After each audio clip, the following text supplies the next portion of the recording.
Hey everybody, this is Mind Body Connection with another book summary of an awesome book called Rhythm of Life by Matthew Kelly. This book talks about the need to have a clear purpose in your life, to find what it is you love to do, the thing that when you do it, the hours just seem to fly by. The author also discusses at length the meaning of life. I mean, what a deal. I bought this book for $7 on Kindle and I learned the meaning of life. And even better, you don't even have to spend the $7 because I'm going to tell you right now.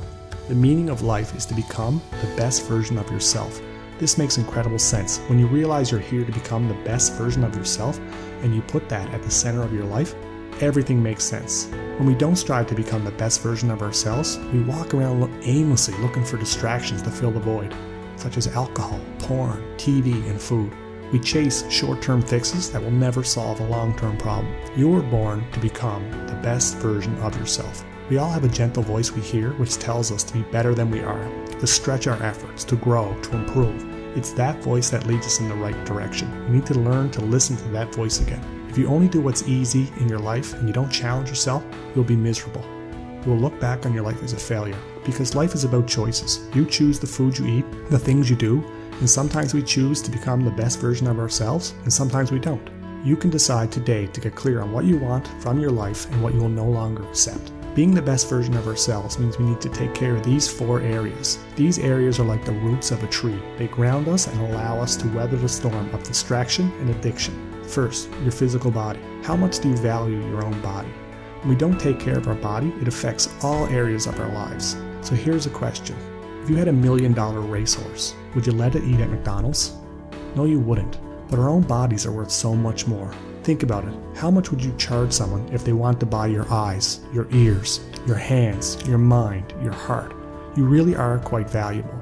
We all know we should exercise and eat better, but we don't. So really, when you think about it, the only diet we ever need is a little bit of self-discipline, because you can never have enough of the things you don't need. The second need, and most important, is intimacy. Surround yourself with people who challenge you to become the best version of yourself. People who raise your standards. If you're looking for a partner, wait for someone who makes you want to become a better person. A partner who inspires you because they are always striving to improve themselves. And remember, you don't only deserve to be loved, you also deserve to be cherished. We all want and need intimacy, but we're afraid. We're afraid that if people knew who we really are, they would reject us. As a result, our fear of rejection and our need for intimacy are at constant odds with each other. So you have to put yourself out there and ask yourself, are you willing to take the first step and reveal yourselves to others? The more you share yourself with others, the more intimacy you will have. And the more you hide yourself from others, the shallower your relationships will be. The third need is intellectual. We all have a need for new ideas that challenge us, things that inspire us. We need to have a diet of the mind just as much as we need a diet of the body. We need to take at least 15 minutes every day to read books that challenge us to change and grow, because we become the stories that we listen to. Unfortunately, our intellectual needs are not urgent or primary, so they often get neglected. But when we improve this area, all other areas of our lives improve as well. The fourth and last need is spiritual. This means to take time every day to remove yourself from the noise of the world. Even if it's just for 15 minutes, take the time to sit in quiet and think about some of the problems and questions you have. Then listen to the answers coming from the gentle voice within. The author of this book is incredibly wise and intelligent.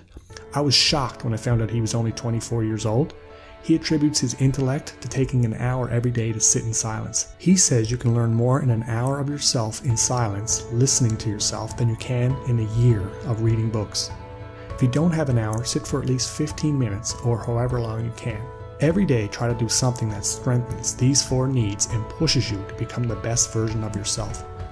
I really hope you get this book. I think it's one of the best books I've ever read. I think it can make a real difference in your life. If you would like to hear more book summaries, please subscribe to my channel. Thanks.